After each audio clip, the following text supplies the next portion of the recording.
What's up, everybody? Welcome to The Stack. I'm Alex. I'm Justin. What's up? I'm Pete. And on The Stack, we've got a lot of books to talk about this week, so we're going to get into it right now. Kicking it off with a big one, Ultimate Spider-Man, number 11 from Marvel Comics, written by Jonathan Hickman, art by David Messina. The big deal, at least on the cover, is the introduction of the Ultimate Black Cat, but I'll tell you... We get a lot of that in here. Well, that's the funny part, is that seemed like a big deal, and it became a big deal online, but the majority of the issue is not dealing with that, and in fact dealing with some really surprisingly emotional stuff, but also giving us, maybe for the first time in 11 issues, Spider-Man stuff, where he's just quipping and stopping some bank robbers and doing things that only a spider can. If Mary Jane asks if you want a full round, you say yes!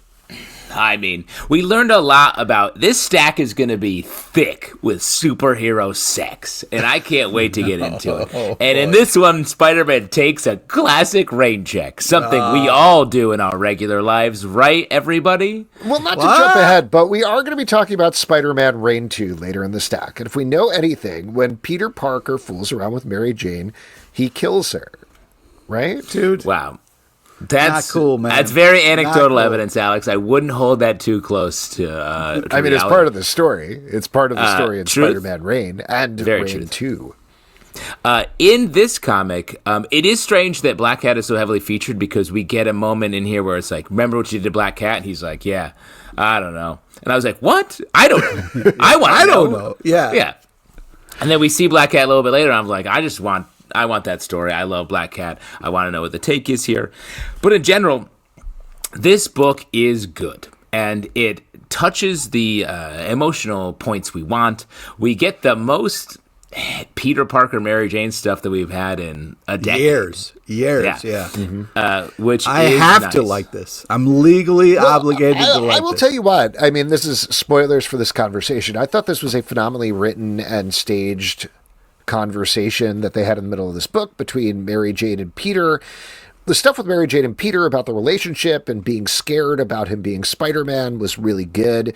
But the thing that I was, maybe not jaw-drop, but very surprised by, because I don't think I've ever really seen a superhero comic address this, is Mary Jane asking him, how do you feel about fighting people?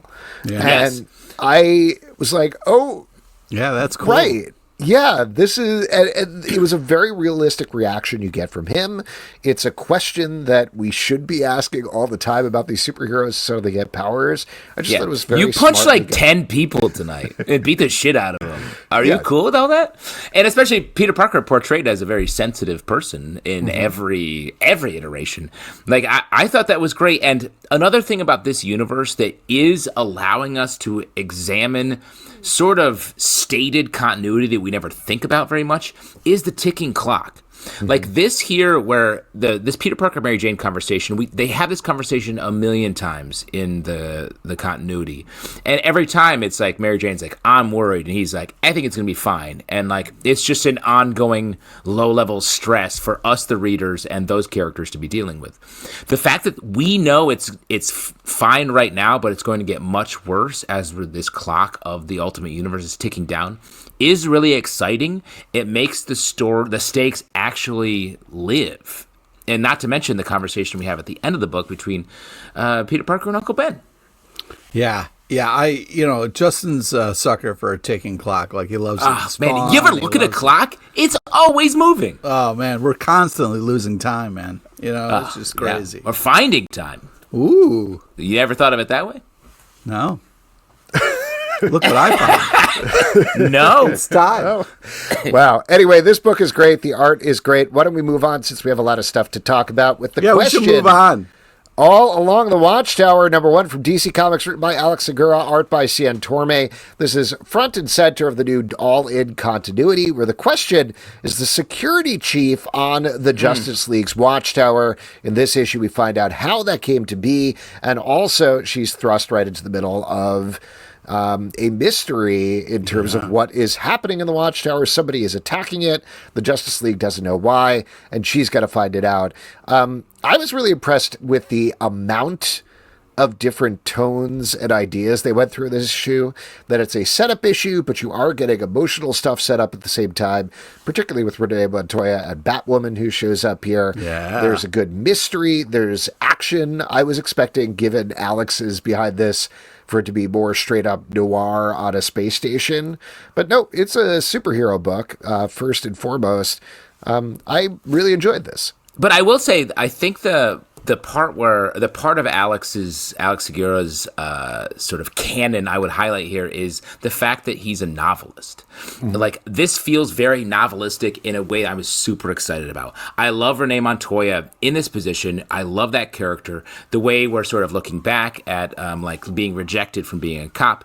That had recently happened in Gotham City, and embracing the superhero side of her life, having this new job, and touching all these points, setting up the dominoes in a really great way.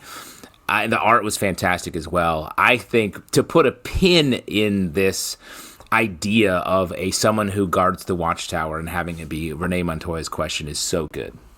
Yeah, I also really love this. I thought this was such a great first issue of bringing you into this idea, getting you excited for more. And the question is one of my favorite characters. So, yeah, I'm very excited about all this. This is a great team on this fantastic first issue. You got to check this out. Yeah, this was awesome.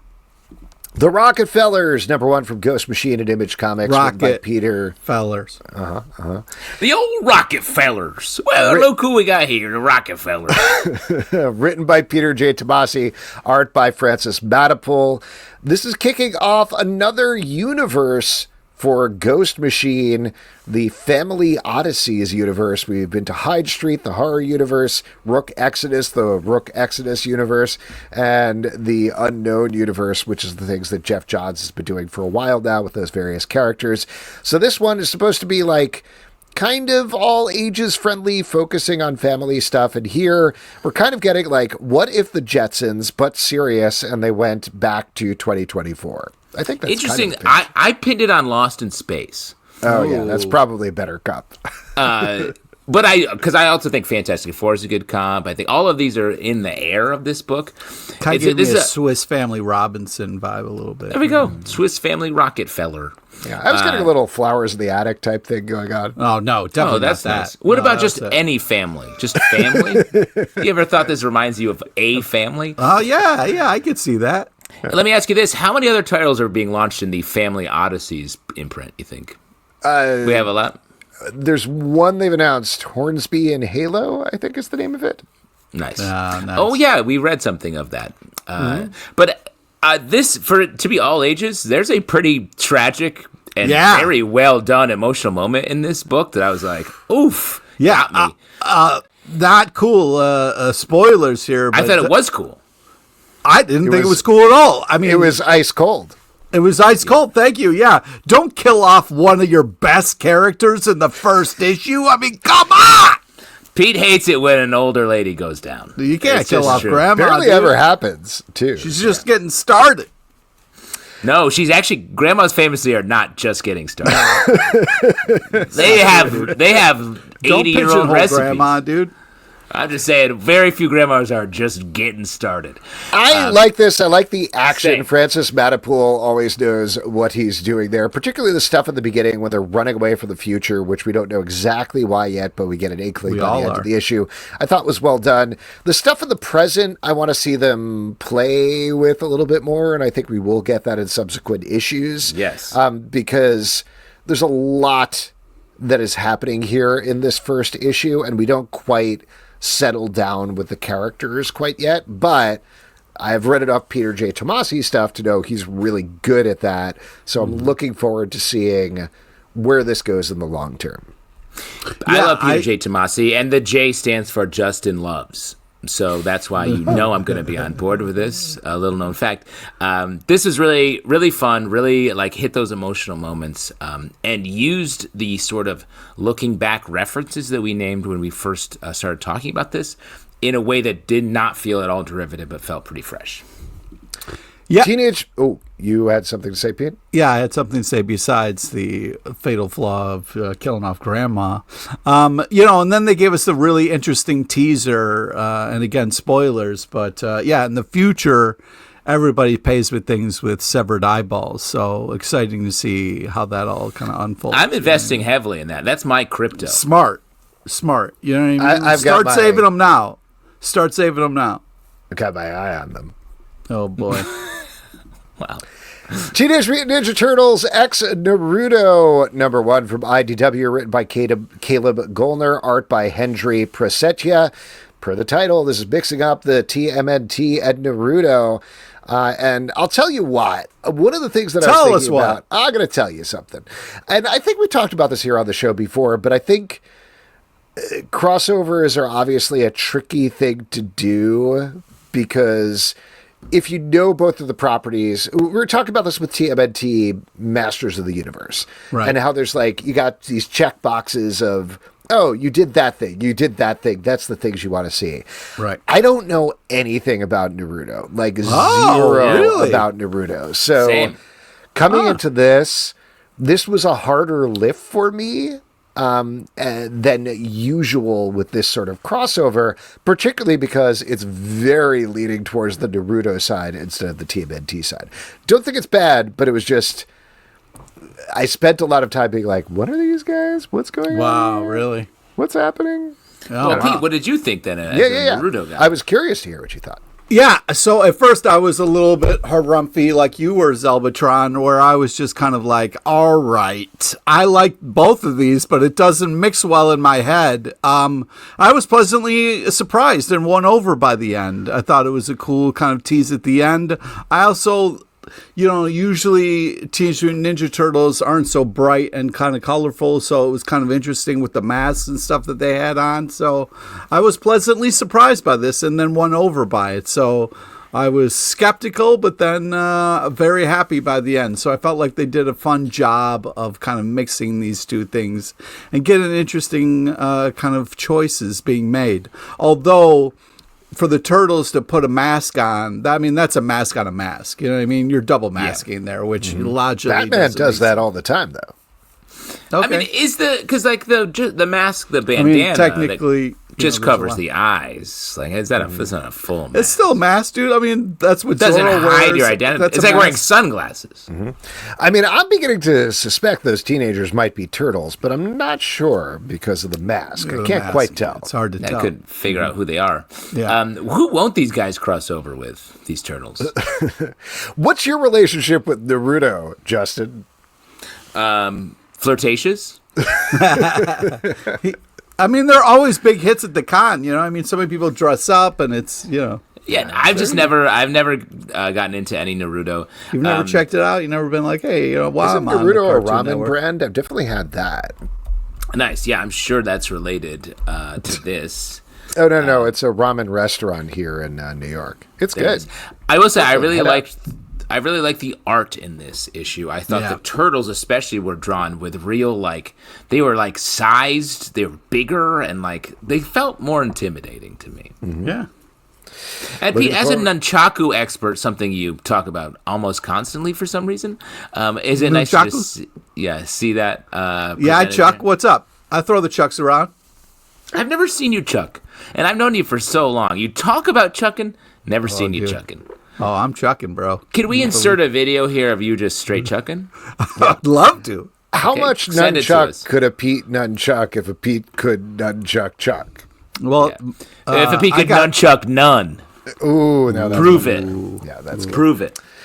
Why don't we move on and talk about Wolverine #3 from Marvel, written by Saladin Ahmed, art by Martín Cóccolo. This is the second part of the story of Wolverine teaming up with the teen Wendigo, who just ate a little bit of human flesh. it's just a little. Crosses your just, lips. Just a tiny little bit. I like this It's all a right. sample I platter. think this is fine. Is more Wendigo stuff. It's Wolverine. You get into the whole gold do metal thing towards the end of the issue. But I do have a spoilery question for you guys. So towards the beginning, I know what you're going to do. I know exactly what you're talking about because I want to talk about it too. Wolverine is like, ooh, this soldier was cut down by the Wendigo. I've got to save him.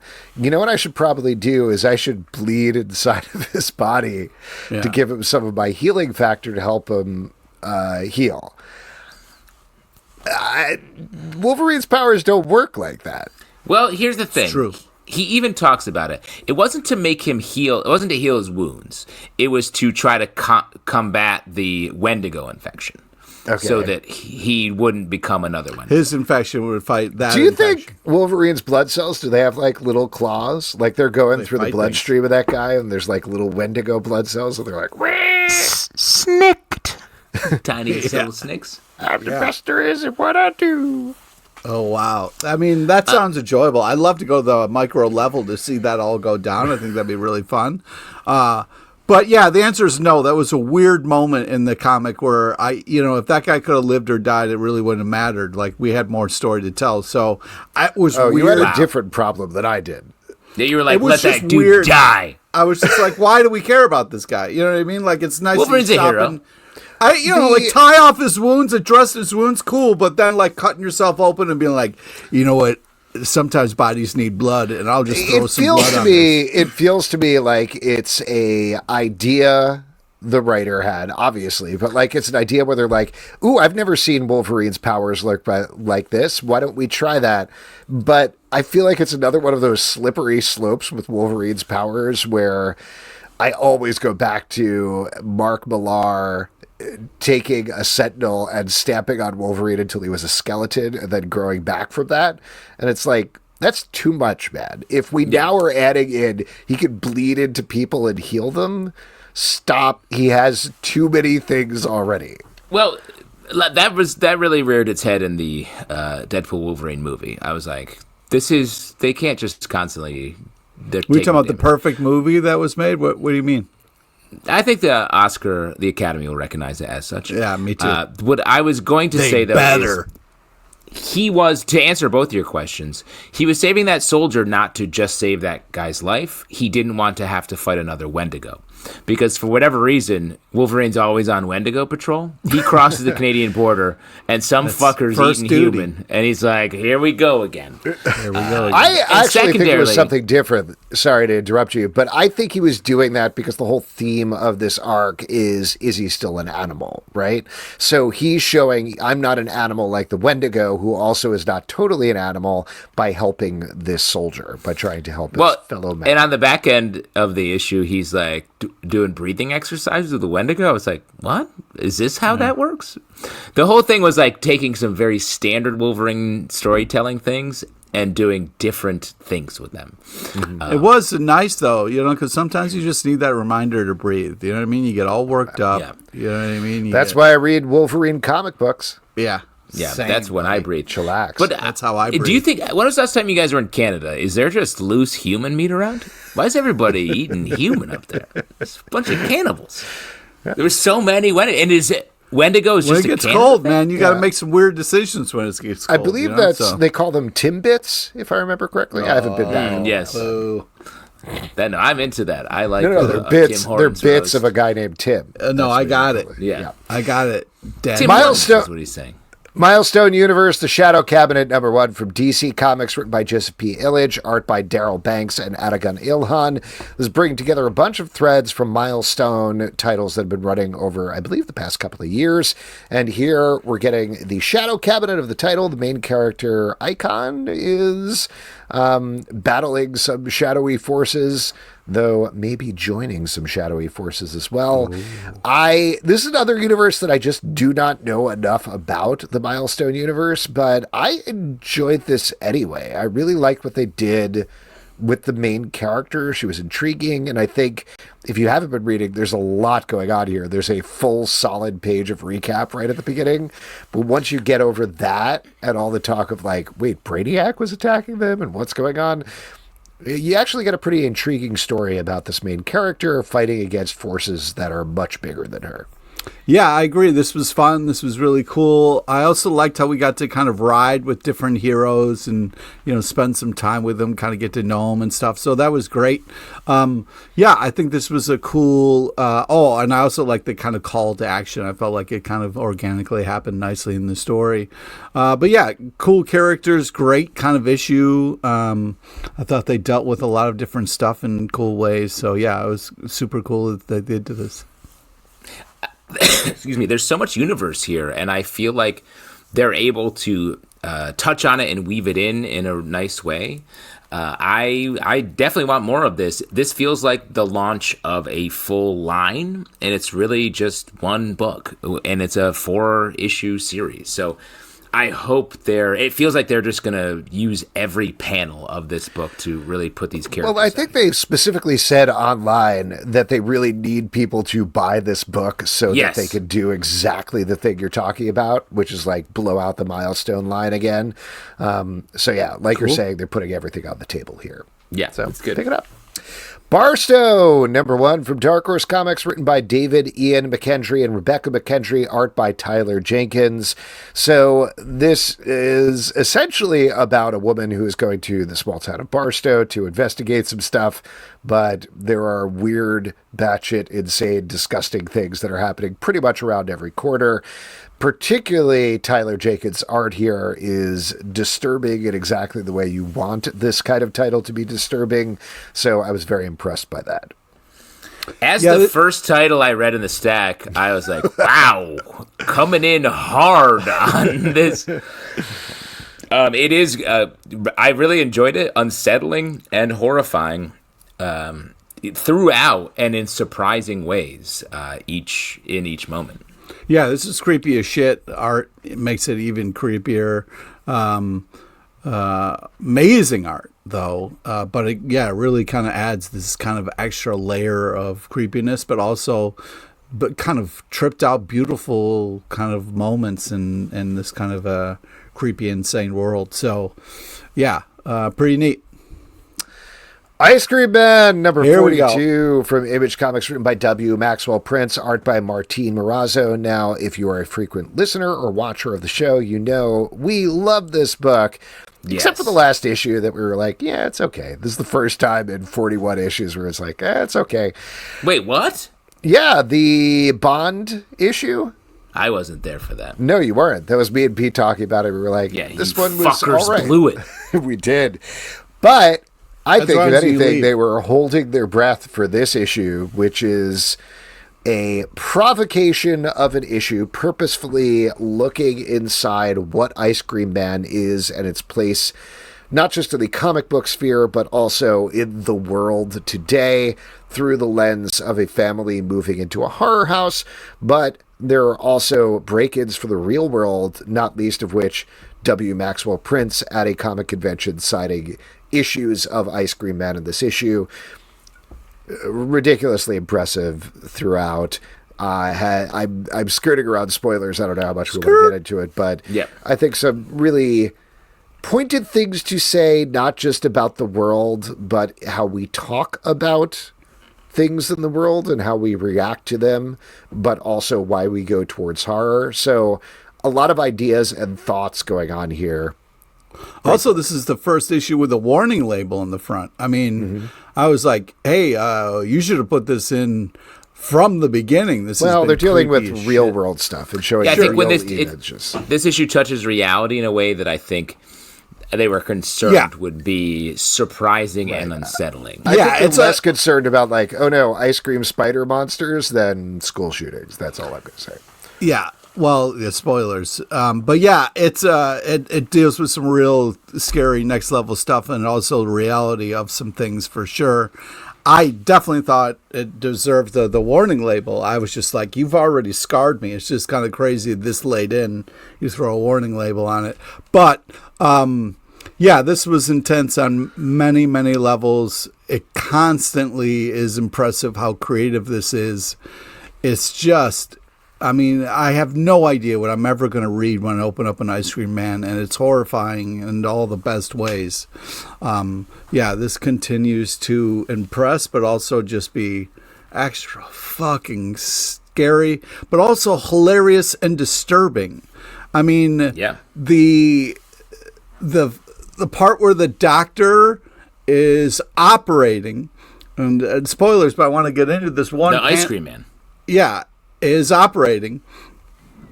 And they're literally peeling somebody's face off, which is so gross, but then goes, you ever hey, seen Face we Off? should, of course I have, many times. Face there it is. off.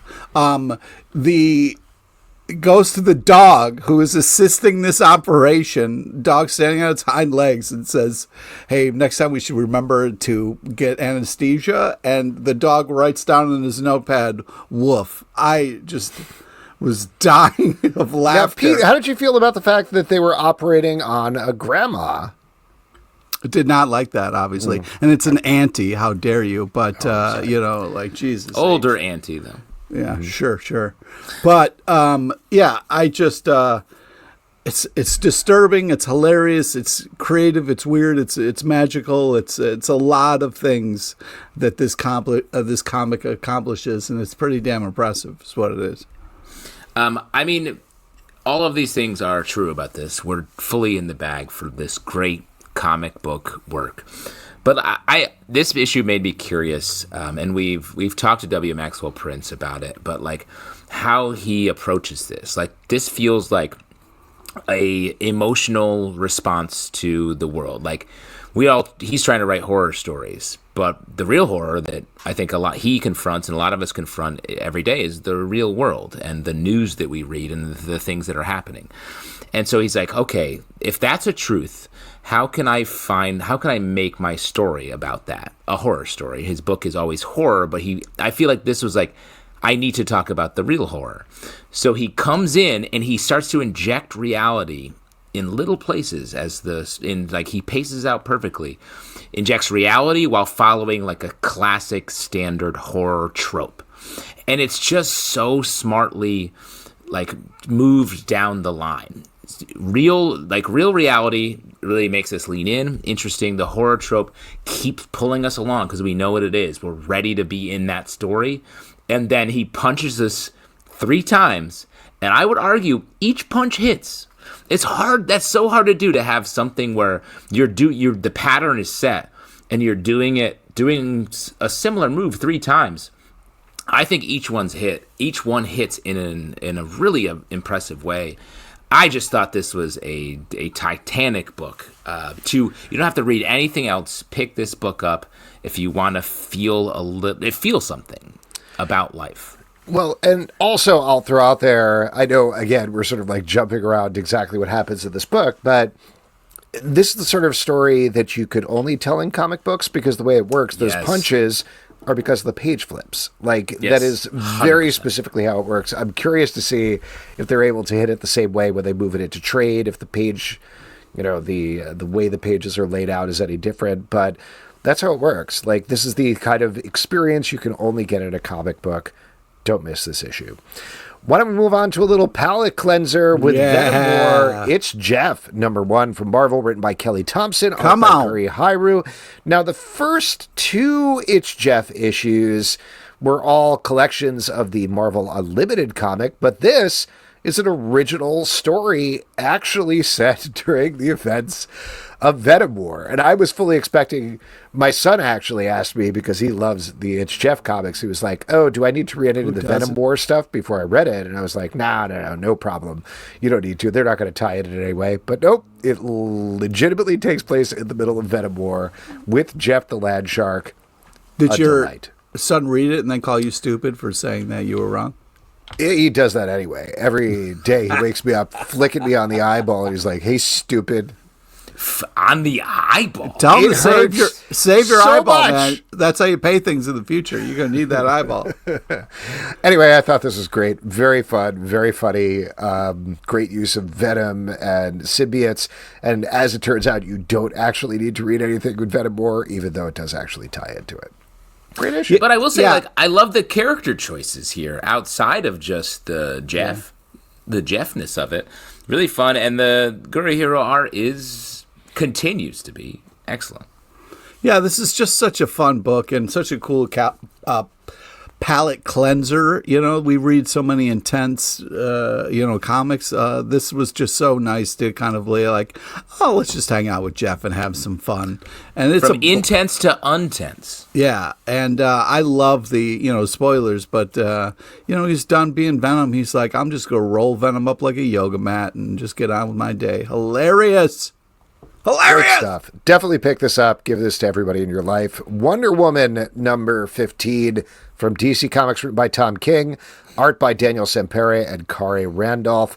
In the front story, we are following up on the death of Steve Trevor and the birth of Trinity as Wonder Woman tries to put Trinity to bed, baby Trinity, and meanwhile all of her allies are slowly dismantling the Sovereign's operations piece by piece. And then the backup story, we get to see from the perspective of Steve Trevor in the afterlife how things are not quite perfect for him. A great issue of this book, I thought. Very impressively done. Yeah, and the kind of tie-in of of all these stories is we get the Five Little Princesses kind of a lullaby that Wonder Woman is kind of singing here. So this was very creative and cool. This is a badass cover that we're looking at here. Yeah, I just thought this is such a great kind of package here. You get solid art. You get some really cool different kind of stories. And, man, it's just impressive as shit, man. I had a blast with this. Tom King, some people, sort of poo-poo his work. But this is a person just sort of like W. Maxwell Prince with Ice Cream Man who comes in with like, what is this issue? There's composition here, and there's pattern making. It's almost musical, and this issue does feature like a repeated song, but it's also format wise. It's very like structured. There's like stanzas and beats going through this, and it's just so satisfying. I feel like it just feels like a very constructed comic. I love that. I think the art is excellent in both stories, and I like that they chose to put that backup in this book. And the way we're moving Trinity from the backups into the front of the book, so the backup has now changed, is really cool. Moondogs, number 1 from Image Comics. Moondog. Written by Tananarive Dew, art by Kelsey Ramsey. This is part of the Horizon experiment, which is taking genre stories and flipping them on their head by giving them a different, I don't know, what would you say? Different take? Take? Yeah, sure, a different take. I mean, in this case, we're talking about vampires. Oh, you mean rooted in a different culture? Culture, perhaps. Yes. That's the word that I was looking for. Thank you. I don't know why I was blanking on that. Here we are getting werewolves down south, and dealing with different cultures there and different werewolves of different descent. There's some awesome werewolf action throughout here, but what did you guys think about this? Yeah, this was a blast. Also, I really love the kind of letters page in the back that breaks things down a little bit, gives you a little explanation of stuff, which is very cool, and kind of really helps you understand the story. Yeah, love the art and the action, and this was such a kind of cool take on stuff. This feels fresh and cool, even though we've seen a lot of different werewolves. It's nice to kind of get this kind of story.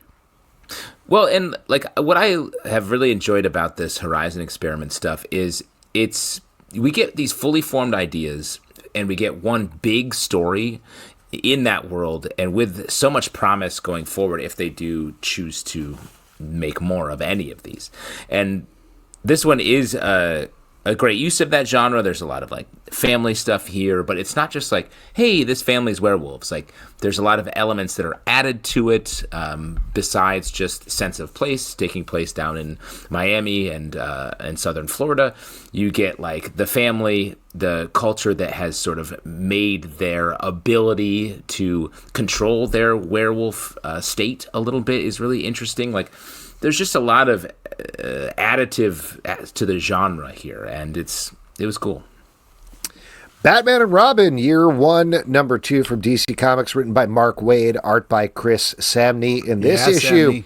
Batman and Robin are going against one of Batman's biggest enemies of all time, social services. Who will win? Who will take them down? I joke, but I was still very impressed by that take.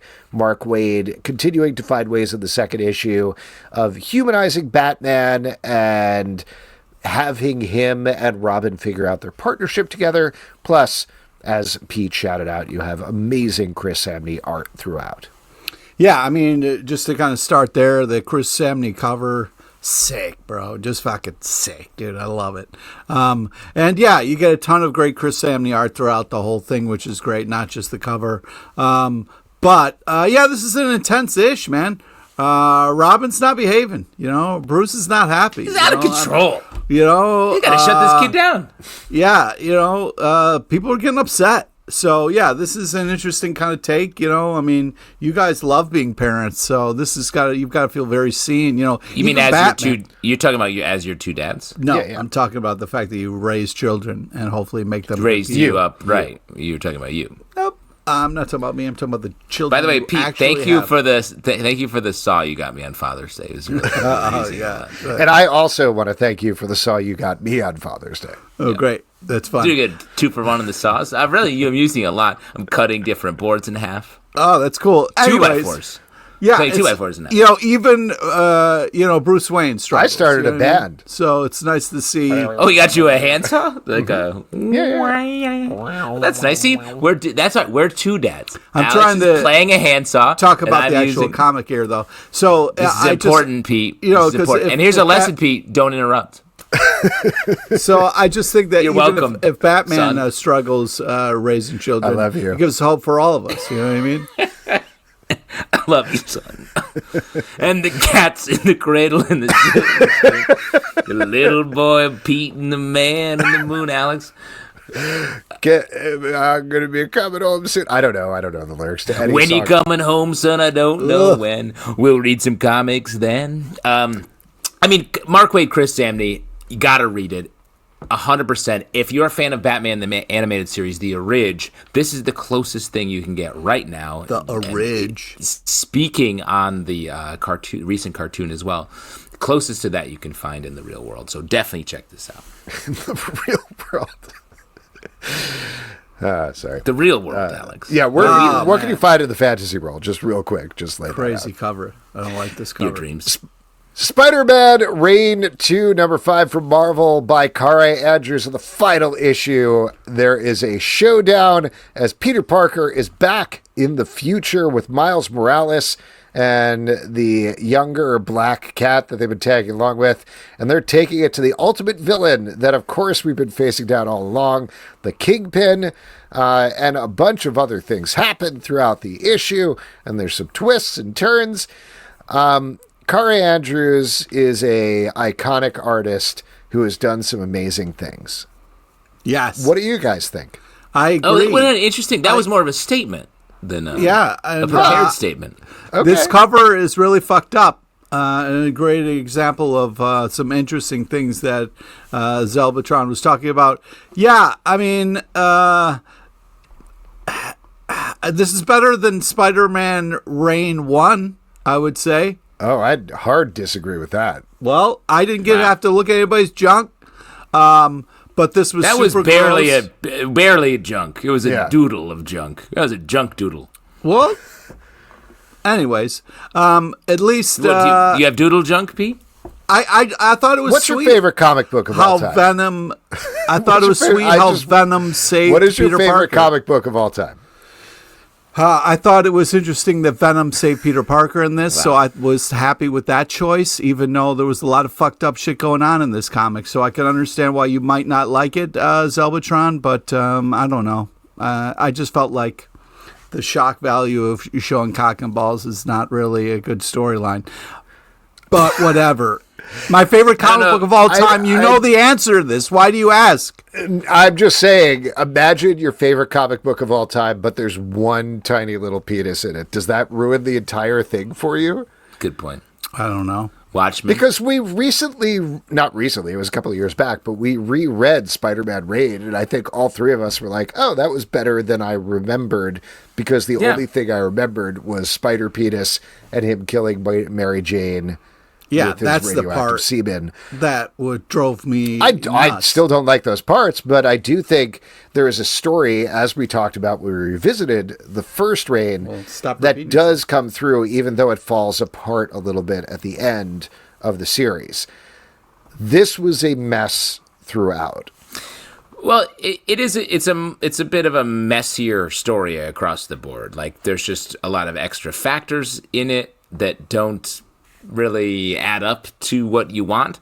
I will say this issue I thought was the best of them and the most successful, because like it was a very clean, like, it ended stuff's bad, your villain is crushing, literally, and then the way the story unfolds I thought was good. Yeah. And I will say, Kari Andrews' art is awesome. He's like a fucked up Todd McFarlane and is drawing like on par quality Spider-Man looks and poses, but there's just fucked up stuff happening all around. So I think that's worth the cover price. There we go. Stand Still, number 4 from Image Comics, written by Lee Lowridge, art by Andrew Robinson. We are following a dude, or have been following a dude, who stole a device that lets him halt time. In this issue, we find out a little bit about why he has been doing what he's been doing. As a scientist, finally, after 4 issues, develops a device to try and stop him, though there's some quirks and hitches there. I know we've been a little back and forth about the series. How did you feel now that we finally do have the device and do have some answers halfway through? Yeah, that's what I liked. We got some real answers in this issue. Some cool art. Some real kind of panic moments for sure, too. But, yeah, it was nice I felt like we're okay. I'm really kind of getting into the groove of this comic and understanding what's going on a little bit more. So I felt like it clicked a little bit better with me. Yeah, I enjoyed this. I mean, time travel shit always makes me roll my eyes a little bit, but I felt like this was kind of interesting and cool. Yeah, I thought that this issue's this comic I think is really beautifully made. The art is excellent, but this issue I finally am like, I see these characters. There are some characters in here that I can get on board with. We've mostly just been seeing a time traveler mess stuff up, and in this we finally got a little bit of a look into something here. I'm curious the way the plot has sort of twinned our heroes and villains together in an interesting way. That I'm unclear how that will spin out in the story, but it has me more interested in how it's going to happen. Imbocado, number 1 from Dark Horse Comics, written by Thambo Ramazzi and Thabiso Mabana, art by Keletko Motong. This is a book that is coming from Charlize Theron's production company, which is trying to push forward South African artists and stories. So we're getting a little bit of a myth and extension there. I'll be perfectly honest, I am not 100% sure what's happening in this book, but page by page, I thought the art was nice, but also seemed a lot like cover art throughout versus individual pages. So I liked looking at it, is the short version, but I'm not 100% clear on what was happening. Maybe that's just me. Yeah, I felt like this was a cool comic. I really love the art. Interesting, kind of cool premise with the different tribes and the girl trying to find her way in the world. So, yeah, I felt like it had some kind of universal things to grab onto. But I can understand what you're saying. Like the artists looked like they were really kind of flexing and like wanted to do splash pages or wanted to kind of make things cool. But I almost felt like they had to like scrunch some things down so it was could fit it all in, which I don't know, maybe is a good problem to have. Like you have all these kind of cool ideas and want to draw big pictures. But yeah, I definitely didn't hate it. I thought this was interesting and cool. Yeah, I'd like to see more. I agree with you, Alex. I was a bit lost in this story-wise. The art is very, like, lush and, like, using a color palette we don't see as much, just, like, really intense reds and then sort of, like, neon blue and green underneath it. So it made for a very distinct looking comic. Story-wise, I would definitely it's very dense. I think I want it to slow down a little bit so we can sort of see what the characters are thinking and feeling. Jenny Sparks, number 4 from DC Comics, written by Tom King, art by Jeff Spokes. In this issue, we're bumping between 2 timelines. One where Jenny Sparks is facing down Captain Atom in the bar where he's holding several hostages right after killing the Justice League in the previous issue. And in the other timeline takes place right around the time they killed Osama bin Laden. Famously. Yes. So for those of you who like to be like, hey, did you know that Tom King was in the CIA? I think if it wasn't clear in the last issue or the previous issues, it's very clear this issue that he is grappling with some of the role of that force and that military might and all the things that happened in the 21st century and how that conflicts with the 20th century. Again, as usual with his books, I know I'm a broken record here. I don't think it'll be 100% apparent until we hit the final issue exactly what's happening. But yeah, that was my big thematic takeaway. The other thing that I'd throw out there is it's hard to get on board with this book, and I think purposefully so, because it's so unsettling to read. Yeah. Unsettling what? How? The plot. Like, he is very specifically, Jenny Sparks is kind of awful, and Captain Atom is demanding to be a god. There are people trapped in the middle who have basically given up. And again, I don't know necessarily if his point is like, here's how the US and UK acted post 9/11 in the 21st century, where the United States was like, well, I'm God now, call me God. And the UK was like, I guess we have to go along with this. I assume that's what he's getting at here, but it's uncomfortable to read. And again, I think he knows it's uncomfortable to read, but it is. It just is. My take is in that universe where it does feel like it's a commentary on 20th century thinking, Jenny Sparks being the literal epitome of that, and the 21st century world showing how much things have changed, the level of aggression and sort of quite literally take no prisoners that our modern world is, which is reflected in this story. But I like it. I think, yes, it is tense, and it's there's dread in it.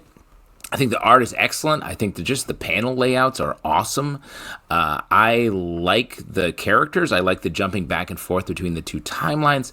There's a lot of like just panel by panel flashing between different types of imagery, which I think is cool. So I've been really enjoying this.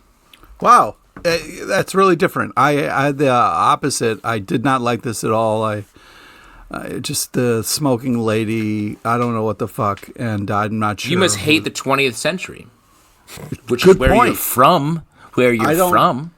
Sure. Why don't you go back there, Pete? Put me down for hating it. Wow. Hold on, I got to check my scorecard.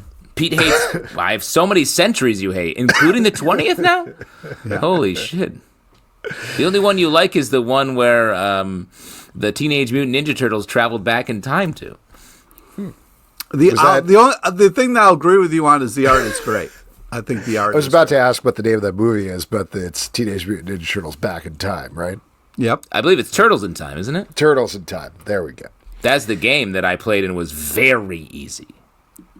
Storm, number 2 from Marvel, written by Murawe Iodole, art by Lucas Wernack. In the previous issue, Storm got radiation poisoning, which I think we kind of know, but she finds out officially in this issue due to a mutant, not attack, but a mutant losing control of their powers in a nuclear power plant.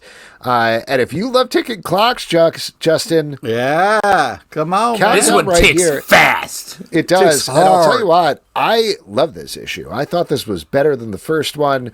The ticking clock does give you real pressure of like, I like this better than the first one, not in exclusion of the first one or anything. It's very tense. It's tough to see Storm in this position, but also at the same time, Lucas Werneck is drawing the shit out of this book. Oh my God. Beautifully. There's an action sequence at sea that is amazingly staged. And then there's just scenes of Storm going through her day that are great as well. But I'll also give a shout out to Merwe Yudole, who introduces a new character here, a doctor, that I thought was phenomenal. And I want to see a lot more of. I love this character. I thought it was great. Wait, any doctor that becomes X-Men adjacent is always like, fuck the X-Men. I don't even want a code name. I'm here, but I'm not involved. you're not talking about the doctor that's revealed at the last panel. You're talking. No, about I'm talking about the doctor in the book. I don't remember Yeah. his last name. Okay, all right. I was going to say Dr. It's Axel. Dr. Zalbin. Dr. Zalbin is probably. Right. We're in You the just same wanna profession, tie in, so. Yeah, Yes, to your comic book 100%. self. That's why you're like, ooh, a doctor. Professional courtesy. Yeah, sure. I think. Oh, go ahead, Justin. I didn't mean to You cut you off. go. Yeah, I feel like this is sad. I mean, but also so powerful and beautiful. Because she's going to die in any minute now. Yeah, exactly.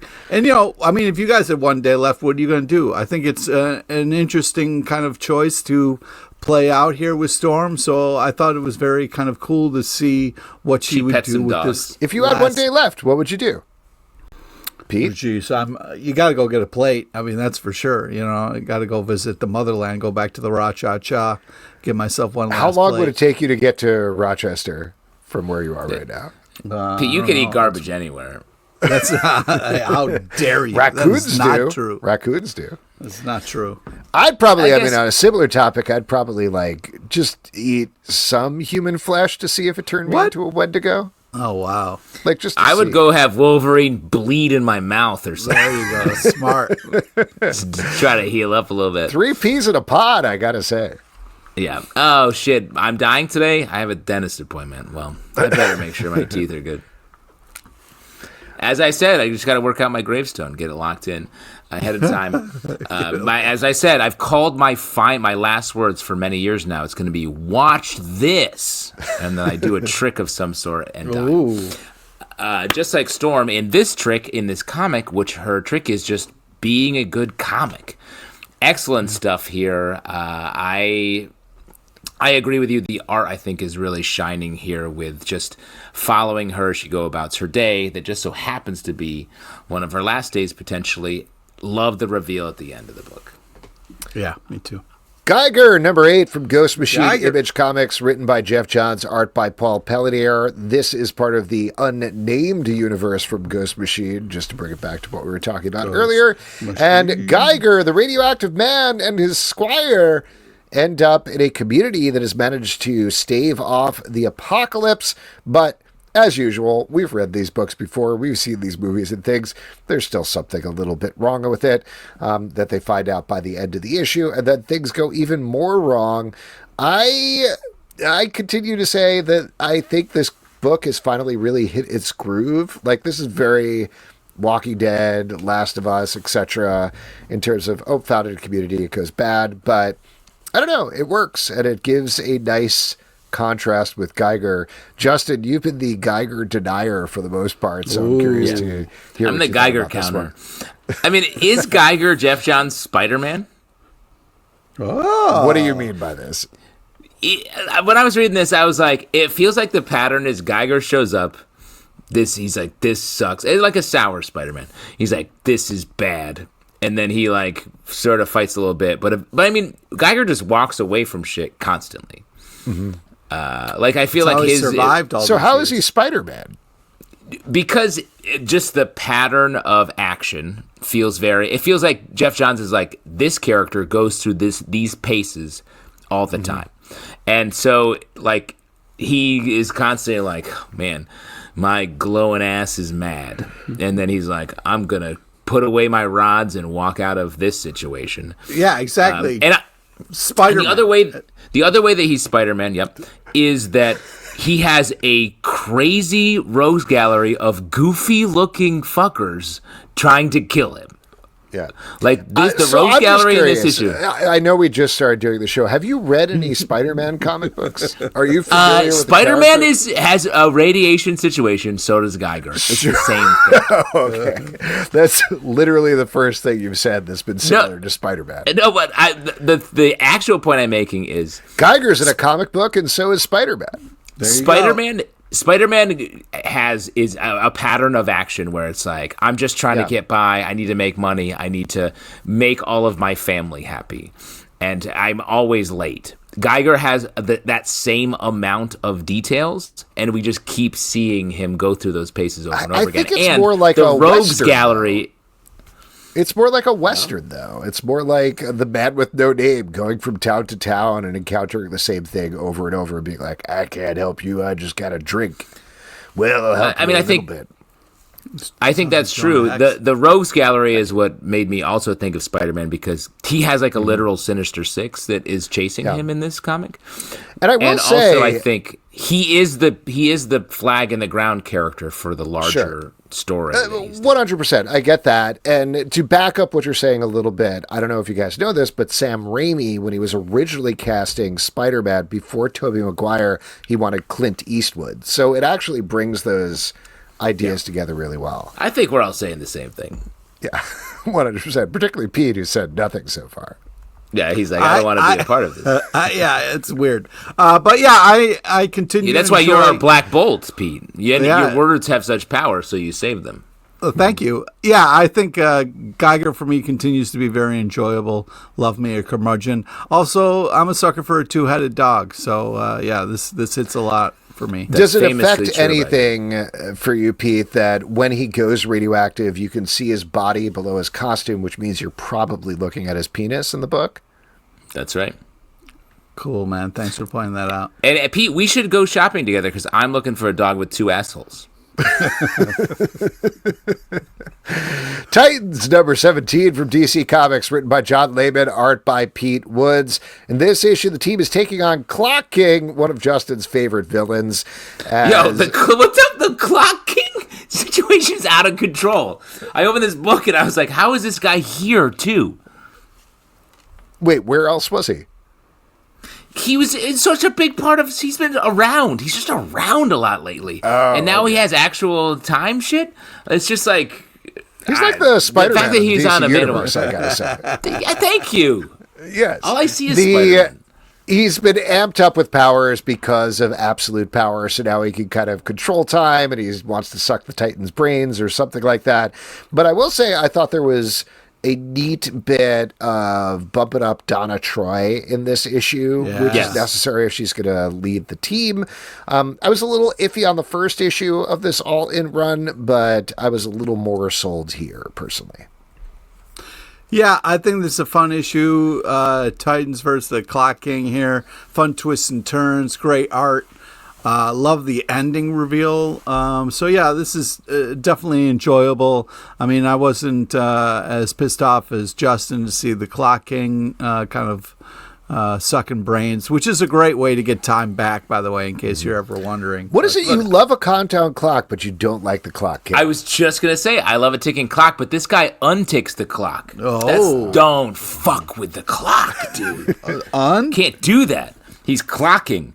It's funny you love the last page reveal. I feel like the character that's revealed on last page is like a placeholder for a more interesting villain right now in the DC universe. I'm like, how dare you, dude? Give me someone with something going. How dare you? How dare you say that, dude? He's one of my favorite villains.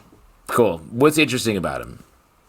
He's got. Have you ever seen weapons? Teen Titans Go? Like, are you serious right now, bro? Teen Titans Go? He's got a bunch of cool arcs in Teen Titans Go. Are you thinking of Teen Titans Go, or are you thinking of Teen Titans? Teen Titans Go is the one. Show? Yeah, the one where show. like they dance and sing about waffles. Yeah. Interesting. Are you thinking about the movie Teen Titans Go to the Movies? I don't know. He's been in a bunch of stuff. In Teen Titans, the animated series that I've watched. So that's what I was thinking of. But otherwise, it's very funny that's your favorite villain. appearance of this character, because I think that reinforces my point. Mm-hmm. Oh, whatever, dude. I think I'm very happy with this villain and well used, if you ask me. The Moon is Following Us, number 3 from Image Comics by Daniel Warren Johnson and Riley Rosmo. We are following two parents who are desperately trying to save their child who is not exactly in a coma, more like a mystical coma, I guess is the best way to describe it. And in order to do so, they have traveled inside of her mind and are trying to get her back. Shockingly, they get pretty close to their goal this issue, which I was not expecting to happen so early. But, of course, we get that with yet another classic Daniel Warren Johnson emotional gut punch waiting for us at the end of the issue. Yeah, this was a lot. A lot kind of goes down in this issue. A lot of emotional stuff. You know, I liked how, you know, mom was getting on dad to be like, yo, where's your fucking head at, dude? It's time to fucking snap necks. Like, they got our kid. Like, we got to go save the fucking day. Yeah, this was very intense. Some crazy reveals that kind of stop you in your tracks. So, Daniel Warren Johnson likes to play with emotions. So I'm a little worried about what's to come, man, because that was definitely, I was like, oh shit. So yeah, I'm a little nervous about what's happening. Oh, do you think this is gonna like emotionally heighten anymore, or do you think it's just gonna be sort of a chill hang? No, it's definitely not gonna be chill hang, bro. Yeah, get your tissues out, man, because it's coming. It's coming for you. Your whole thing is Murder Falcon that made you cry. You sure did. This is gonna do that. Like, how do you think this is? So you're too cool to be forgotten. What were you trying to say, bro? Yeah, you cry. Those are unrelated books. This is about parents trying to take care of their kid, like Alex and I are with you. And like, if you ever got lost into your dreams or whatever, we would come for you in the same way. Don't come for me in my dreams, man. You don't want to be in that nightmare space. Yeah, Alex and I invade your dreams, and we're immediately murdered. Ha success. Daredevil number 15 from Marvel, written by Saladin Ahmed, art by Luigi Zagaria. In this issue, Daredevil is grappling with the fact that his sins are run amok in New York City, or at least that's what we kind of assume is happening, and he assumes. Bunch of things happen in this issue. I continue to be a little flummoxed by this run as a whole, but the great news, and this is a bit of a spoiler, if you were ever wondering why Matt Murdock fucks so well, you're going to find out by reading this issue. Yeah. I teased this earlier. Spills the tea, bro. She's like, yo. Spills the tea. You got it, dog. You got that game. And honestly, Daredevil doesn't nonplussed. No reaction. He's just like, good day. I have to go be sad somewhere else. I felt like Zelbatron reading this issue. I was very misled by the cover. I was like, oh, we're going to get some really crazy Kingpin stuff. Kingpin's not even in this issue, just on the cover for some reason. Yeah, it's some sort of honey. Do you think it's some sort of Winnie the Pooh situation? I think so. Kingpin ate too much honey and now is stuck in the jar. Yeah. If you think Thick Wilson isn't the Marvel Universe Winnie the Pooh, you haven't seen my big pitch for the future. Dude, I can't wait for your take on this, by the way. I hope Marvel gives you a blank check and lets Number you just one, go to town. Honey is all I want. Honey is all I need. Number 2, no pants on Kingpin ever. It's just Porky Pig in it? Yeah, he's Porky Pig. He would stop reading because then you'd see his little king penis. It's nothing little about that king penis, okay? It's not Kingpin, it's King Bean, and that shit is gonna rock you. Yeah, I also... Anyway, back to your review, Pete. Yeah, actually, I agree with the Zalbatron. Daredevil has not been fun. Elektra is the best Daredevil, and this comic just keeps proving that point to me. Well, here's the thing. Because I've been trying to diagnose why I have been struggling with this run. Because I like Daredevil. I like some of the ideas in this run. But the fact that it's 15 issues in, it's the 15th issue of this story. So, like, it feels unending. And the way that Matt Murdock, his arc is just nonstop suffering. And I don't know what it is about Daredevil, but like he doesn't have to live this way. We don't have to have every Daredevil story. Dude. Yeah, but I agree. It makes him not a fun character to root for because he's just constantly like, oh no, it's all about guilt. Yeah. And I know that's a defining quality of Matt Murdock, but guilt, I think, only works if you see the other side of it a little bit and you get to see your character conquer it or be not guilty for a while. And I will say that's why it's why you're so good at making love. I was like, shouts to that. But it's so weirdly in there. Like, and I don't know. That whole thing, I was like, if that's a huge moment, that better be what the story is about. And it's just so hard not. The big reveal at the end is that he gets a letter from a what law was firm. happening? And they don't even tell you what it is. Yeah, I don't know. That was very weird. Foggy's suing him. That's why. Do you think the guys who make like the Marvel Masterworks cards with the power ratings on the back are like, gotta add one for making love? Yeah. Boner. He's +7 for boner. We haven't covered that in a lot of Marvel Masterworks. Penance is a +10. That's crazy. Yeah. Hate boner. Action Comics 1076 from DC Comics, written by Mark Waid and Mariko Tamaki, art by Clayton Henry and Michael Sheffer and Megan Hetrick. And the front story, we're continuing the Phantom story with bad things going down in the Phantom Zone, though most of this is focused instead about what's going on with Superman trapped back in time on Krypton, with a little swerve over to Superboy and the Superman of China as they go on an adventure in space. Curious to see how this all ties together, if it does at all.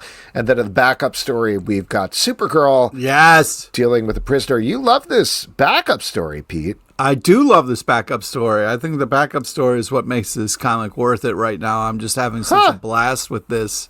It's just artistically really impressive, but I feel like this is such a great use of Supergirl and such a cool story. I'm having a blast with this. Other stories are cool too. I mean, I just feel like they are creatively doing something very cool with Supergirl. I guess I will be a little bit sour on these. I really like both of these stories as well, but I think the Supergirl story has gotten so coy. I'm like, we gotta know what's going on here. Like, we haven't revealed anything. It's been just wait for it, bro. You gotta wait. We've been waiting a lot. This story has been a lot about waiting, and so just want to get to something there. And the other one, like, this Superman story on Krypton is so good and so intense. When it cuts to the other two guys, I'm just like, guys, get out of here. You're just screwing around. I'm like, go put you in another issue. I'll read that issue later. But this story is hitting. And what I love especially about the front story is Superman is like, well, I can't create a time paradox. And I'm like, I've never seen a character in doing a time travel situation who would hate more than creating a time paradox. I believe him when he says it. Every other character, I'm like, you're lying. You want to create a time paradox. Superman, he doesn't. Not very sour, I gotta say, but why don't we move on and talk about Null Hunter, #2 from Image Comics, written by Michael Walsh, art by Gustavo Vargas. This is continuing a sci-fi take on the labor of Hercules, I believe. I still really should check that, but nice art, big action in this issue as we continue to delve further into this world. Yeah, I agree. This is the art's really unbelievable. We get kind of a day in the life of the Null Hunter here. Fun over the top action. They went red on the violent kind of scenes. It was an interesting artistic choice. Up. Yeah, but this is cool. This is fun. It is a bit chaotic what's happening, but Sure. I think like an Olympus saga feels like it is pointing to what you're saying, the labors of Hercules. So I think I just need a moment with the characters a little bit before we just do like wild sci-fi cut up. Vicarious #2 from Boom Studios, written by Ryan Parrott, art by Eleonora Carlini. This takes place in a world where there are things called proxies, which are people that you could pay to feel what they're feeling. So people use these different proxies in various ways. They go on, send them out on dates if they can't or don't feel comfortable themselves. There's sex, there's violence, etc. It's all about sensations, and it's mostly illegal. We're following one proxy who has some big secrets in the background that are slowly getting unfurled over the course of the issues. Now, Alex, you're a parrot head. I am a parrot head. That is true. I grabbed a Marg, a Rogue Sung Marg, and booted up the old Vicarious. I really like this. I think this is smartly done, and I love being in the head of a character who we know is probably the bad guy. Like, he's bad, it seems to be every indication. So there's a lot more going on there than we know, and I think that makes an interesting window character onto the sci-fi world. I feel like there's a lot going on in this issue. There's a moment in the back half where our guy ends up, we really get to ride along on one of his missions where he is letting someone live out their situation, and he's the proxy. I thought that was awesome. I want to pare back a lot of the other stuff and really focus in on that, because that's super interesting. And then the noir-y stuff, sci-fi noir stuff that's happening around, just drip that in a little bit more rather than just putting it all on Front Street. I don't know. I mean, this idea was fresher when it was Surrogates to me, and and then they did the Bruce Willis movie off of that graphic novel and stuff. It's this kind of like, I can sit in the safety of my home and live through my kind of like proxy, my whatever, kind of avatar for myself in the real world. But I don't know. I have a hard time believing that, like, it would be cool to have somebody else go to a restaurant, eat something, and I get to watch that, then actually, you know what I mean? I guess it's but you feel it. You feel it and taste it. That's the whole idea, is that, like, in that specific instance, you're riding along while this dude eats everything in the restaurant. So you get to do that without gaining a single calorie and without feeling sick from eating all of that food. Yeah, but he still goes and throws up in the bathroom. Right, but he's not the guy the who person's hired. not The person is like, throw up. I want to. Yeah, it's like when I text you all those pictures of me eating at Long John Silver of all the fish sticks I ate, but I didn't show you what happened after. Oh, man. Yeah, well. What happened after was more fish sticks. Yeah, I don't know, man. This is weird future and creepy, and I don't know, man. What would you proxy, Pete? Imagine this. I want to live life. I want to live live life. I don't want somebody else to live the life that I want. Imagine this, though. You can proxy any time of the day somebody in Rochester eating a garbage plate. So you can get that experience of eating a garbage plate. But that's the thing. You're not really you are doing getting it. You're feeling it. You're feeling it. No, I don't believe it. I don't believe the technology's What there. A dream to really taste a garbage plate but not have to put it in your actual body. I mean, I tell you what, it's better than that. I would love for someone to, like if I could have somebody go down to Prince Street Pizza and give me a grandma slice, because I miss that like crazy. Grandma slice? Yeah, because there's a theme emerging.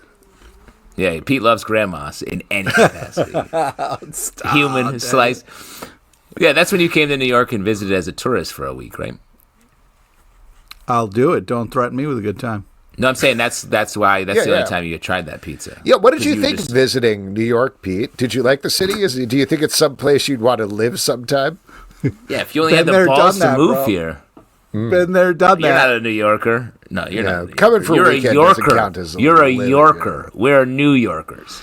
This is very inside baseball. Exceptional X-Men #3 from Marvel, written by Al Ewing, art by Carmen Canero. After the last issue, the White Queen showed up and her plans are revealed. She wants to teach these 3 kids who have shown up at Kitty Pryde's doorstep. And so they both team up to kind of teach these kids together. I continue to love this series. I think the characterizations are great, particularly the kids. I was a little worried being like, here we go with another class of New Mutants, but they feel really distinct and really different and modern, and I like that quite a bit. And the dynamic between Kitty and Emma, as always, is excellent and a lot of fun to read. Kitty and Emma are the Professor X and Magneto of the new regime, I think, here.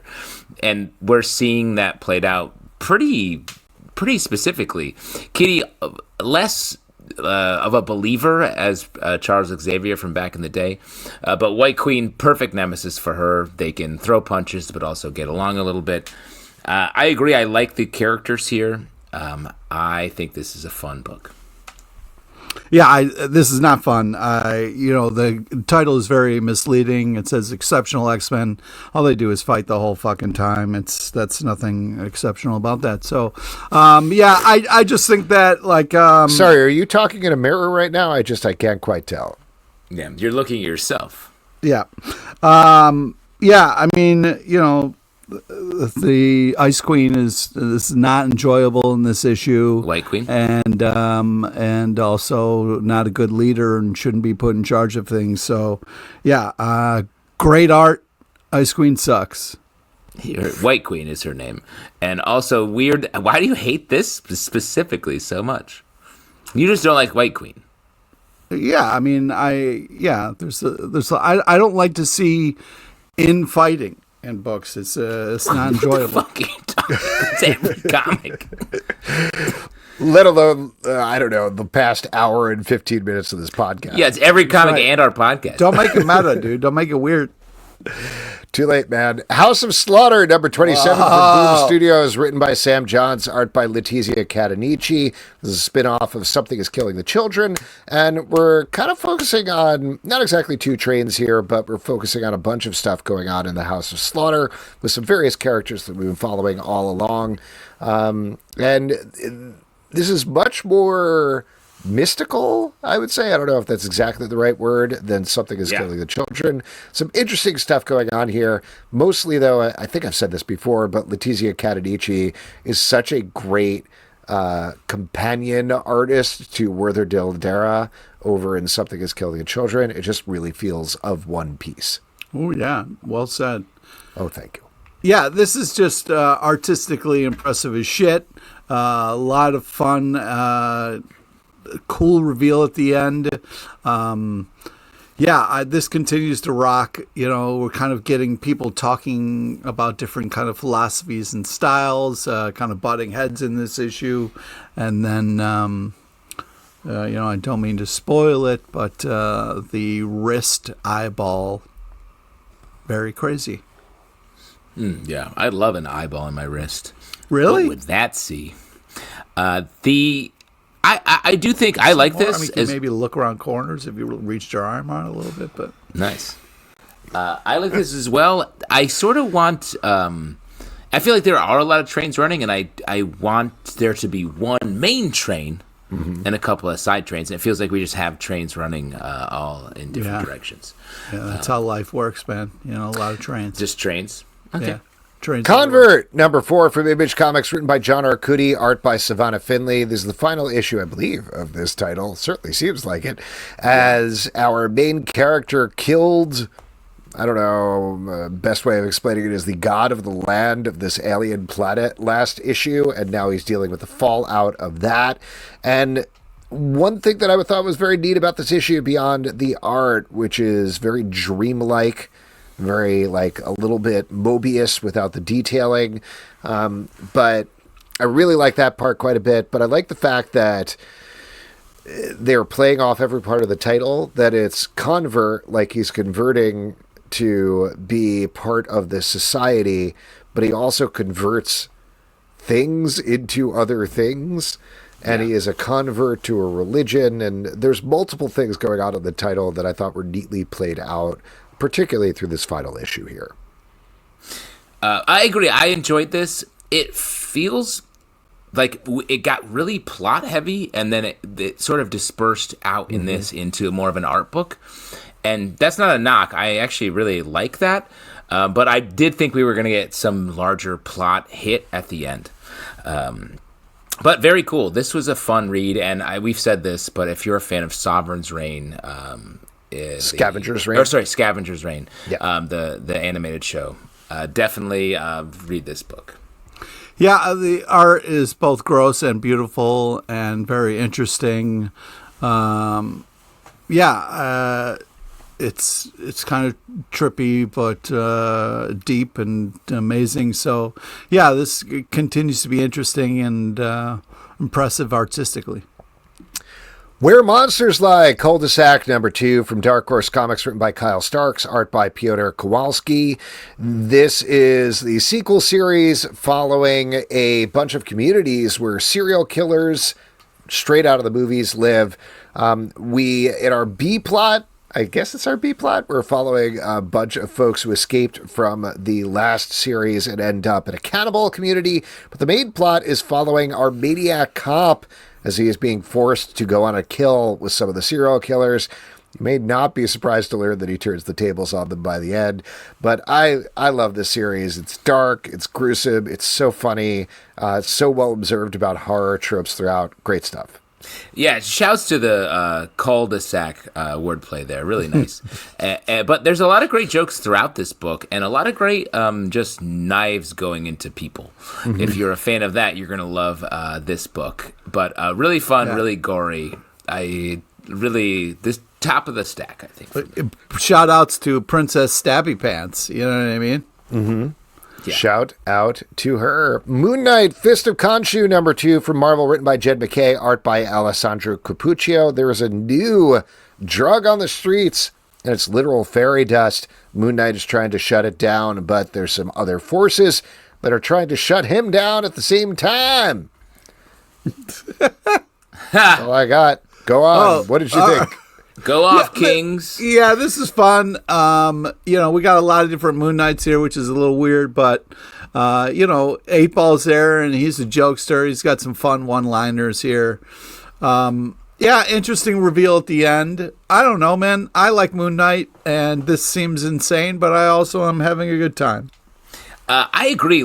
I feel like the last run of this, also by Jed McKay, felt a little lost in the sauce, where it was like Moon Knight's dead and we're dealing with a lot of the other characters from the Midnight Mission, and this one feels like very activated. I like it. We have a bunch of Moon Knights and 8-Ball hanging out. He puts a car down with his pool cue. Shouts to that. I like the Tigra stuff that we're getting here. Yeah, the villain reveal, cool. Where a dude or person in a gas mask opens their jacket and is like, "Oh no, the Cubist! They make everything look like a Cubist painting." I was like, "I'm here for it." Yeah, very Doom Patrol. That in particular. Yes, and the whole book call. Feels that way in a good way. Mm-hmm. Lawful #5 for Boom Studios, written by Greg Pak, art by Diego Galindo. This takes place in a world where if you break a law, it shows up on you physically. We're following a character named Sung, who has been exiled from the city, even though he didn't really do anything wrong. And that's ultimately what he's discovering, is that society and doing the right thing and doing the wrong thing are much more complicated than he thought they were. There's some great character stuff here throughout. Really love Diego Galindo's art and his creature designs in particular. And I just love that Greg Pak is tackling something about society that we just don't talk about a whole lot, specifically how we interact with laws rather than the specific laws themselves. So very well done book. Yeah, this Greg Pak guy is just one classy writer. I mean, in Pak we trust. This dude does not have misses. Yeah, this is cool. Like the meet cute here with the monster lady. But man, that takes a turn, and I'm a little worried about her. But this is a blast. I love the levels to all the stuff that's happening in this book. Really appreciate what the Bach is putting down here. Yeah, the underlying idea is really good. The art is really good, and you really feel the characters struggle with their place in this society. It's hard to tell, if the premise is what is happening, but there's so much is that real? Are you gaslighting me? And I feel that, especially right now. The Department of Truth, number 27, from Image Comics, written by James Tynion IV, art by Allison Sampson. This is the second part of the story of Marilyn Monroe, a person who essentially is, what they don't call them cryptids, fictions? Is that what they call them in the... Whatever it is, she is somebody who basically warps reality around her based on the fact that everybody puts so much fiction upon her. And we're dealing with how that directly leads to her death in particular in this issue. Justin, I don't think you were here to talk about the last one. Yeah, that's true. So, Justin, go ahead, man. Yeah, go off, King. Go off, King. Go off, Tom King. I think this is excellent. Like, I love the way that James Tynion is able to... He makes every issue feel like it was fully planned from the very beginning. This is 27 issues in, and this feels like an inevitable two-part story that he knew at the beginning was coming, because the way it just slots in so seamlessly, and I love this. It's tragic. It fits in with the larger mythology. It feels like it's advancing the story strangely, coming off of the larger Kennedy assassination arc that we had before this. It's just so good. It's just so good. Well, I'm glad somebody gets it and can follow along. I think artistically this is impressive as hell, but it's a lot to keep track of. I was like, oh, cool, Hunter S. Thompson. That was cool. That was cool. Great Hunter S. Thompson. I really like this. I was a little, not iffy about the last issue, but it felt a little light to me in terms of the story. Having this as a companion to it and the flip side of what's going on with Marilyn, getting more into that, I think fleshed that out really nicely. And like Pete said, Allison Sampson's art is just great. You know, I miss Martin Simmons stuff, but the dreamlike nature of what Allison Sampson is drawing here is really nicely done. Speaking of Dream Life, Paranoid Gardens, number 5 from Dark Horse Comics, written by Gerard Way and Sean Simon, art by Chris Weston. We get some big answers here in this issue, or I think we got some big answers here. So if you don't want to know, turn away. But we basically get all the confirmation that Paranoid Gardens is purgatory, or some sort of afterlife, and our money monkeys who are trying to destroy it and take it over are in fact hell, at a corporate hell that looks a lot like Disney World.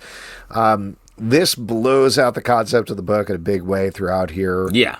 I love it. I'm really enjoying this quite a bit. It's so weird. Chris Weston's characters are disturbing to look at, but that whole idea of corporate culture and IP versus artistic freedom is obviously very palpable, and I thought very well done. I really liked the way that this came together, because I was pretty lost conceptually. It could have been a lot of different things. And now that it feels like it's all what's happening in someone's mind at the probable end of their lives, it seems like, feels like it really narrowed in on something. Yeah, I didn't. That's get that what at I. all. That's that my is... take. That's my takeaway. We have two different takes. Yeah. I don't know what's happening, but artistically, I'm around for the ride here. Artistically, I'm alive. Yeah, artistically, I'm alive. But not technically or scientifically, but artistically, I'm alive. Yeah. That's when I feel the most alive. But yeah, I think this is very cool and very interesting. So I'm along for the ride. I can't wait to see how this unfolds more, because I need some more answers. But I feel like a few more answers, not a lot. One more issue, right? I feel like when just before Zelbatron gets on Tumblr, he puts on one of these monkey masks, and that's how he speaks with his crew there. Wow, Tumblr. I mean, I'm not going to say it's not true. Sentinels number 2 from Marvel, written by Alex Packnadal, art by Justin Mason. We've got a crew of mutant hunters in this issue. They're going after Sebastian Shaw. Meanwhile, there's a bunch of other things that are going on in the background. Political machinations involving not Bolivar Trask, but whoever his son is who's leading the team, as well as the head of the new Xavier prison, Westchester. I don't Gray Malkin. Gray Malkin prison. There you go. Thank you. I like this better than the first issue. I thought it came out pretty strong in the first issue, but there was obviously a lot of setup of the characters.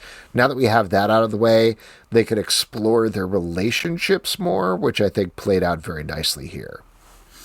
Yes, so many of these X-Men books have a hard-edged tone to them. Maybe a sign of the times, a sign of the state of the X-Men, I guess. But this one maybe the most. But I welcome it. It feels very timely, and I like the characters. I think it's very militaristic. I'm curious what Pete thinks about that. As a military guy, sort of G.I. Joe, Punisher. Okay. Yeah, I mean, I remember the 90s. This art style really brings me back to that kind of like 90s comic book feel a little bit. But other than the art, I don't know. There's some cool moments. Some things were okay, but it also, I don't know. I kept being pulled out of the story a little bit. So I don't know. It's all right. Interesting. Star Trek number 26 from IDW, written by Colin Kelly and Jackson Lansing, art by Angel Hernandez. The crew of the Theseus is escaping from a reality-destroying wave caused by Lore, the evil brother of Data, and they have escaped to another universe. You thought at the end of the last issue, or I thought, it was just back in time, and they're like, oh, they encounter the Enterprise. Turns out, wrong Enterprise. It's actually the Chris Pine 2009 Pine Time that they interact with. I don't know. I'm a mark for this. Yeah, exactly. Yeah, I was like, I'm a sucker for this. I'm here for this. Yeah. And I continue to love, I've said this from the beginning of this Star Trek relaunch, the way that they're just like, you know what? Let's just put all the best characters into different ships, and they will often encounter each other. And we get that again here. The only thing is, this is about, like, we have to face this annihilation wave. And they get all the ships. They get, like, every ship from the Starfleet in this universe. And they're like, all right, let's fight it. Oh, no, it's a wave. Yes. It's a wave that's killing us all. I was like, what the fuck was the plan? I don't know. The plan doesn't make a lot of sense. Like, it's very cool, mind you. Up until then, these crews interacting, all the jokes they make about, like, you have a very shiny ship. How does that work? What do you want? Funny. Carpet on it? Great. It's very fun. Yes. Having a great time. But I totally agree with you. Sorry, I was just going to say, like, the shot of the entire fleet going to stop this wave, very cool, really sick. Cool. But to your point, they have no plan beyond that. They're like, a wave's coming, and there's a wave. I needed a very basic nonsense science, like, we'll just set our deflector dishes to whatever and shoot something. And they didn't do it. We have to reverse the dilithium all at the same time. Oh, no, it didn't work. Any version of that. I would have loved any version of that. And we're like, oh, no, it's too strong. Scotty, it's testing off the charts, Captain, or whatever. Anything. Instead, we just get like, here we are. Oh, everyone died except for us. We're in an even worse place. Yeah, I mean, I agree with all that's being said here. I'm You agree fun. Because you're a Star Trek fan. Well, yeah, I mean, I'm more of a Trekker. Yeah, I'm a Pine guy myself, so more of the movies. But yeah, this is a fun mix of the characters that are what made this famous. So it's kind of a cool nostalgia wave of different time periods. So the nostalgia wave. Reverse the dilithium. Power Fantasy number 4 from Image Comics, written by Kieran Gillen, art by Casper Wingard. In this issue, all the superpowers are converging, for the first time in this book at least, or most of them, on a art exhibit that is being held by Masumi, I believe is the name of the character. Yep. And you don't want to upset Masumi or bad things are going to happen to the entire world, so everybody is tiptoeing around her most of the time.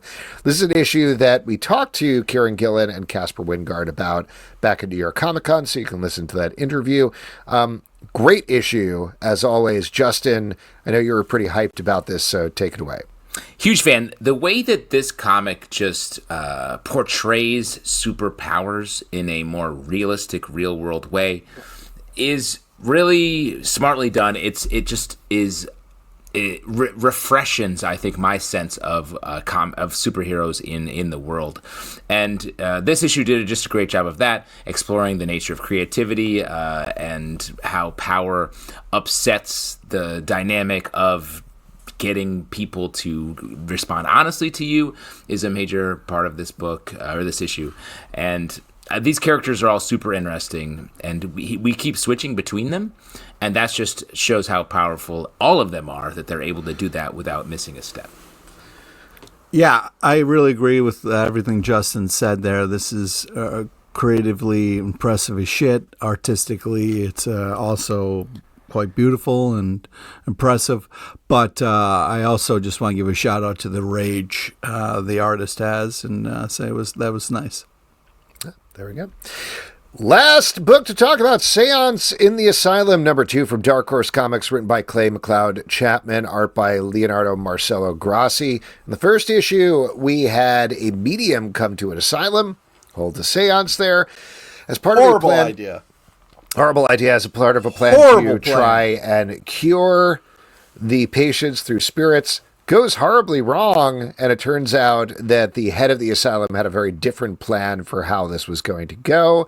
I really like this issue. I think they slow played it maybe a little too much in the first issue, but now we're into some weird, upsetting ghost stuff going on as more and more people are getting possessed.